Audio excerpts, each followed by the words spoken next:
We have a person in town who has dubbed himself the hero of Gettysburg. His name is John Burns. He was a 69-year-old, cantankerous, lovable old man. Now, when the Confederate Army came, they came the first. It was Henry Heath's division. Pegram was in front of him with the artillery. And Heath's division was here on the morning of July 1.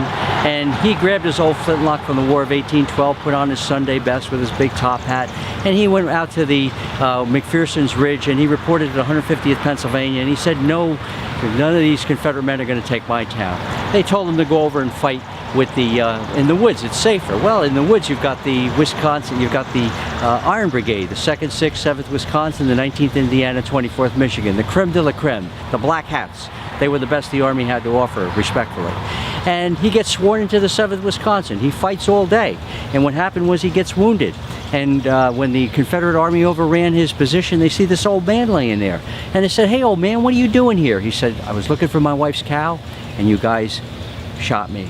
Well, they apologized to him because Lee said, "Don't hurt the civilians." And they arranged to get him back into town. Well, after the Battle of Gettysburg, when Lincoln came to visit, Lincoln wanted to meet this man.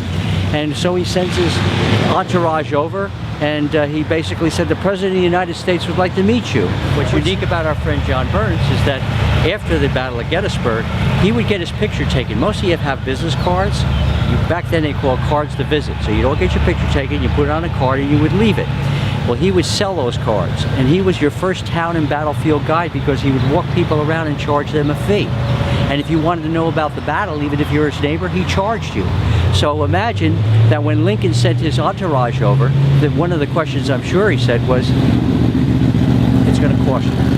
And then they finally convinced him to come to visit Lincoln. Lincoln liked him so much that when he actually went back to Washington, he ordered the War Department, and a resolution was sponsored in the Senate to actually give him a military pension retroactively to July 1 of 1863 of $8 a month.